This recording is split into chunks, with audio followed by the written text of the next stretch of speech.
Now, generally at this point I talk about the essence of the teaching of Buddha.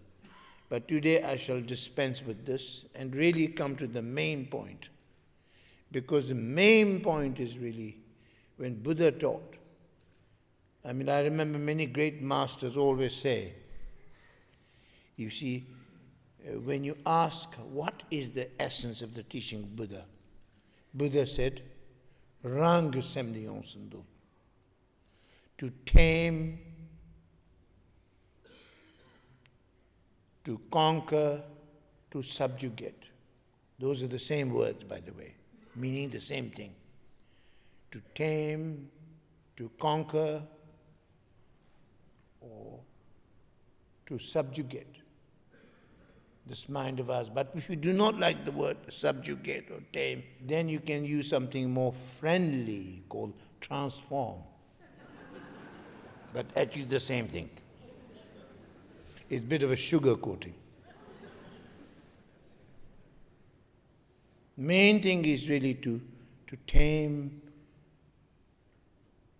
and transform this mind. In fact, His Holiness Dalai Lama more recently has always been saying, is Buddhism is about transforming the mind. It's about transforming the mind.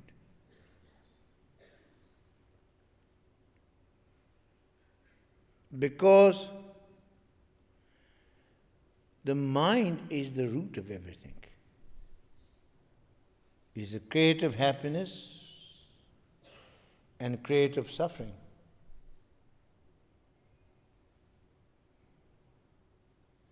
And also it is the creator of what we call samsara. And also what we call nirvana is the mind. Mind is the root of everything. In fact, Buddha said, all fear.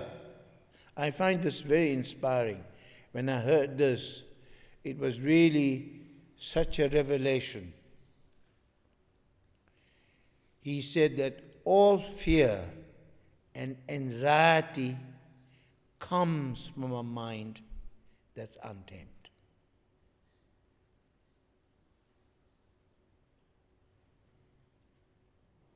Buddha explains in the sutra, that means in his teachings, that all anxiety, fears and suffering rise from minds overpowered by delusion and distraction. He says, so there is nothing to fear except your own untamed mind.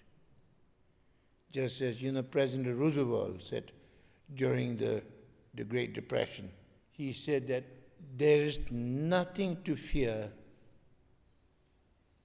The only thing to fear is the fear itself. That was kind of quite profound. But even more profound than that is what Buddha said. There is nothing to fear except your own untamed mind. Because when you realize only thing to fear is the fear itself, that makes fear as something real, something concrete. You understand? But in reality, what is fear? It just simply rises in the mind. Mind that's not been transformed. Untamed mind. Mind that's distracted. Overcome by delusion and negative thoughts and negative emotions. In fact, it gives hope. There is actually nothing to fear except your own mind. When you realize that, really, then you realize, there's hope.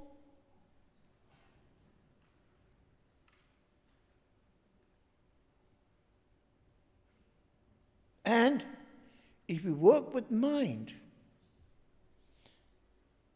in fact, one great master that His own Dalai Lama often quotes says that the most wonderful quality of mind, most marvelous quality of mind, that it can always be transformed. We can always transform it. We can always change it. We can always transform it. You understand? That nothing is real. Nothing is solid. Nothing is permanent. It's subjective too. In fact, when Buddha said, tame this mind of ours, when he said that, tame this mind of ours. Because you see, if you tame and transform your mind, what happens? It could be like, for example, if I be a little specific, it could be through meditation, the methods, the means that are employed are. Ultimate way is to realize the essential nature of mind, which is to realize the Buddha mind. But in order to arrive at that, there are three mediums, three ways, which is meditation, devotion and prayer, and compassion. Through the methods of meditation. And meditation, of course, have got many, many levels. The highest is when you reach the level where you go beyond meditation, the wisdom of non-meditation. And there is also the powerful ways of devotion, and prayer and devotion. And then, of course, the powerful ways of practice of loving kindness and compassion. Through these, when we transform our mind, and of course, most important, most powerful is when you realize the nature mind, essential nature mind. It's like you're going to the root. You realize, you realize it's a bit like all these different methods, the different light mediums, like, light shining into our life. But it's a bit like, if you realize nature mind, it's like the sun shining. When the sun shines, all the little lights are dimmed. Do you understand? When you realize nature mind, then accomplish all.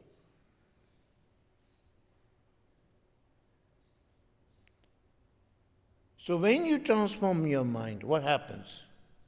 What happens then is then your perception is transformed. Perception is transformed.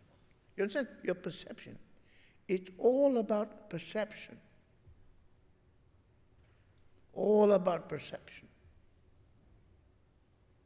That Guru Rinpoche, who brought the teaching of Buddha to Tibet, and who's the author of, we can call it, the Tibetan Book of the Dead, and teachings on the Pardos, which are the teachings on life and death. For example, the Tibetan Book of Living, Dying, very much, the teachings of that originate with Guru Rinpoche, Padmasambhava. And his main advice or main teaching for this life is, he said, the main task for us in this life is to work with the mind and purify our perception. Purify our perception. And realize the essence of mind, nature of mind, and compassion of mind. So when you transform your mind, then your perception is transformed. When your perception is transformed, then the appearance and circumstances will appear completely differently. Because it's all about perception. You got it? Do you understand? Do you understand? Do you understand what's meant by perception? It's how you see things.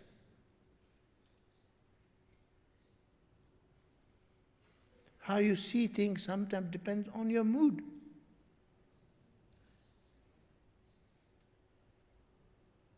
It's not so much reality. It's just your perception, just your mood. And we get very affected by environment,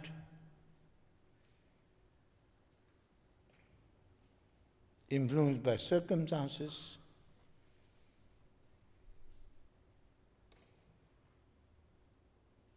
I think really I've been realizing that watching a lot of crap movies. Pointless. They really mess your mind. Because they don't keep your mind pure. Such influence. More these modern movies becomes more. It disturbs your mind. If you watch it before you go to bed, you won't have a good sleep. Why influence your mind with such bad movies when the life itself is quite difficult anyway? You don't need movies. Instead, watch inspiring movies.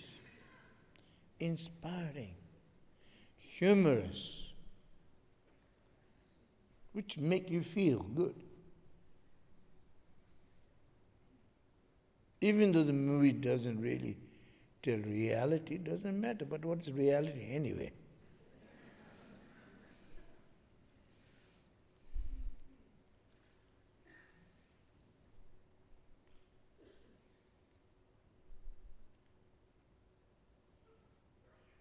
If you transform your mind, then your perception is transformed. Thereby, even the appearance circumstances will appear differently.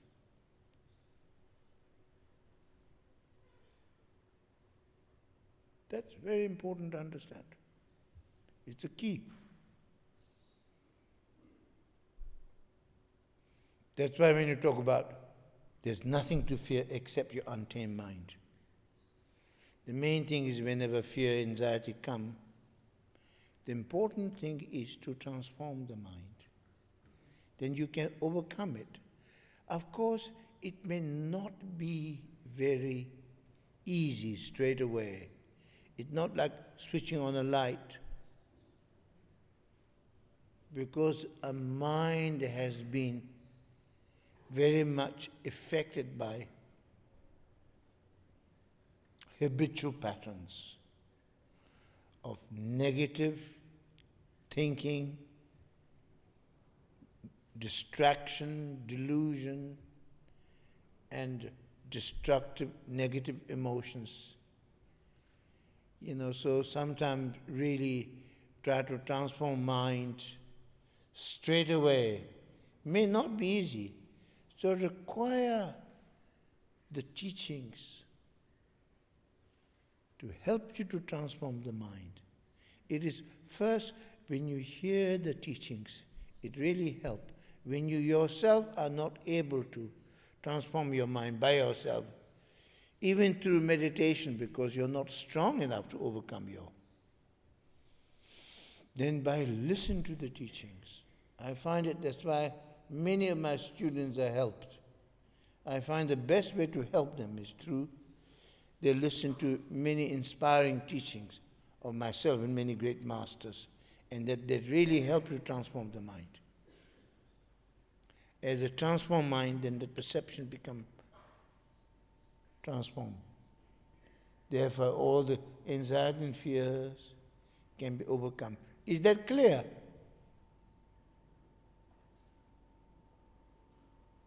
So it's very important to remember that, you see. Only thing to fear is your untamed mind. So in some ways, therefore, there is hope. If you work with the mind, if you transform mind, happiness is yours. I have also many scientific data.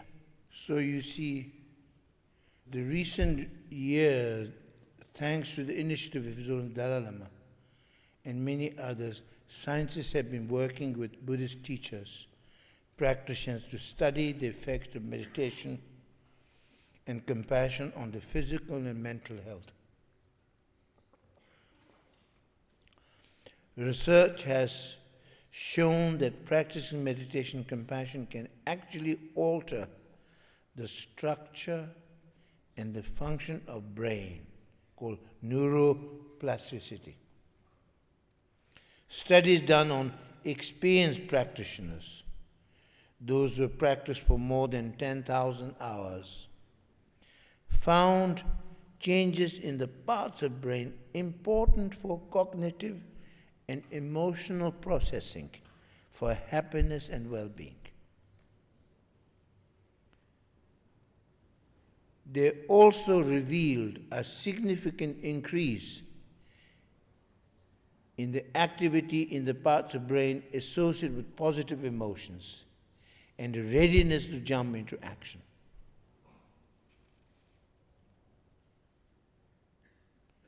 Not only are the parts of brain which associate positive emotions are more active while practicing meditation or compassion, but even afterwards, when not practicing, these areas are still lit up.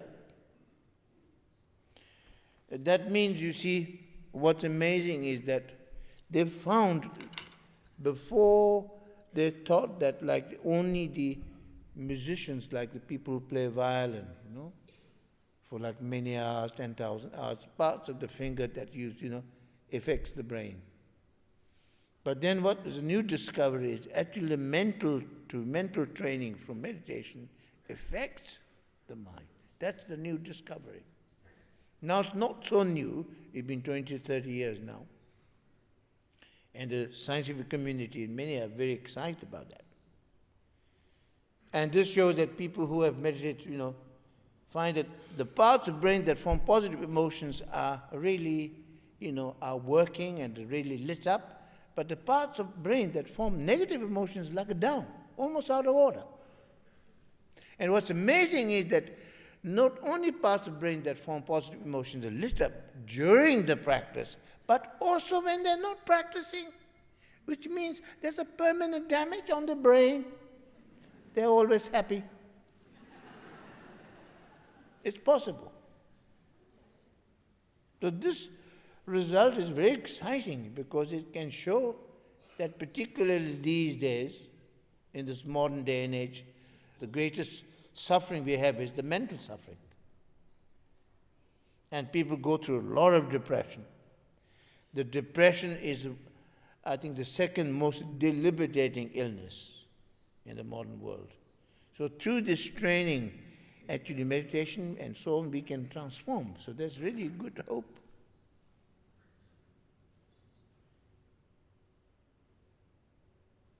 And the recent also studies have also shown that training in meditation, because if you say people have done 10,000 hours, maybe, well, that you think, I can't attain that. But then there's a good news here is that recent studies have also shown that training in meditation and compassion has a noticeable effect even on people who don't practice very much.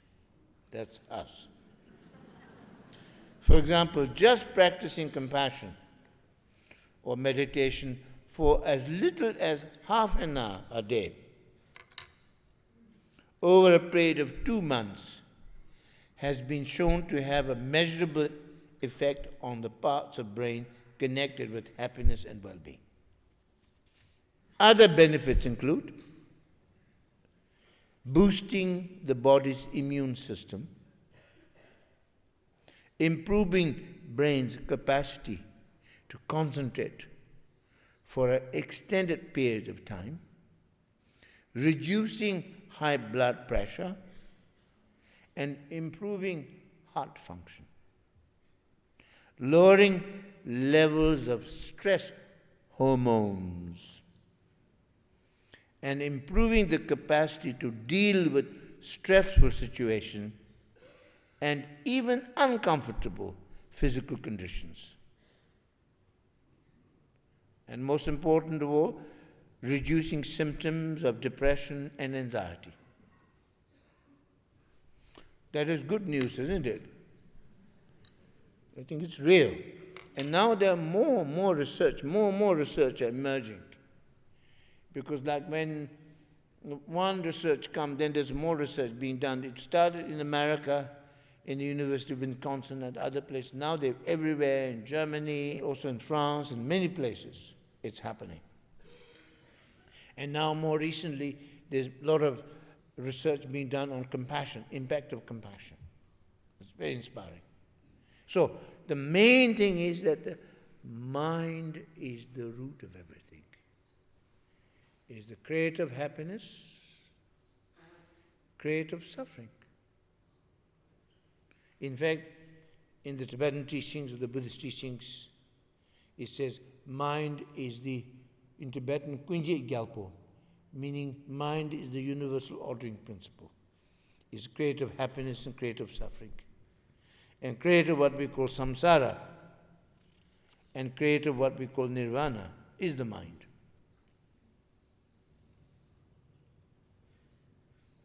So basically, you see that if you know how to use the mind well, it is the source of our greatest comfort. It can be our greatest friend, our mind. That is, if you realize the essence of mind, realize the nature of mind. Whereas, if you do not know how to use your mind, instead, we not realize the essence of mind, the nature of mind. In fact, we fall prey to negative emotions and thought and thinking. Then your mind becomes your very nightmare.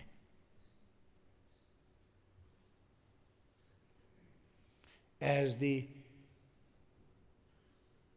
poet John Milton said in Paradise Lost, mind is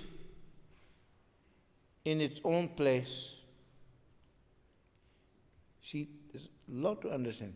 Mind is in its own place and in itself can make a heaven of hell or hell of heaven. It's how you use your mind.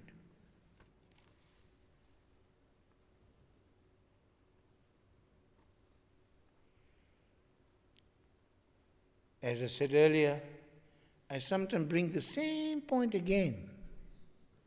You know why? Because we forget. The most important thing, there's a great Zen master who once said, the wisdom of repetition. In fact, my master Thingu Khentrul Rinpoche used to say, more and more you listen to the wisdom teachings, more and more you hear. More and more you hear, the deeper and deeper the understanding becomes. So the mind is the root of everything. It's the creator of happiness and creator of suffering. Creator of what we call samsara and creator of what we call nirvana is the mind.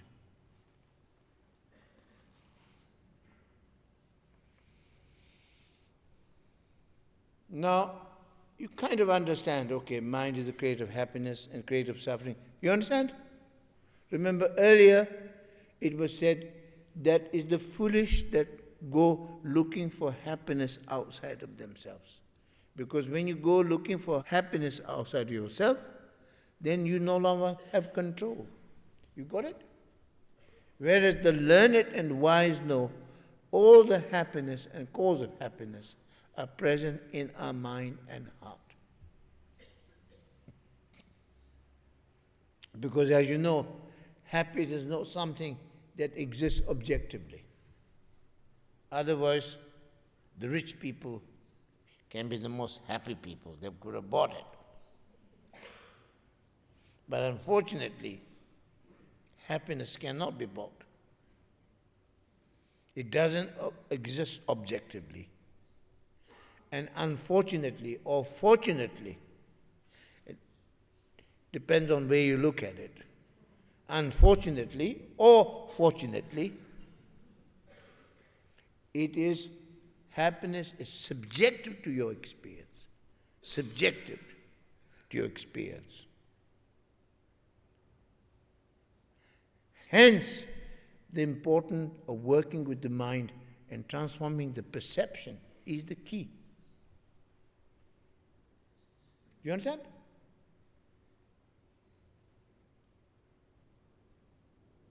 If you understand these really profound points as a basis, then gradually as you come to, these days in this modern day age, like, and you find so many books, you can find a lot of wisdom teachings, you can read things here and there. But when you hear teachings directly, these are really, what I share is the direct teaching of my masters. Some of the highest wisdom teachings.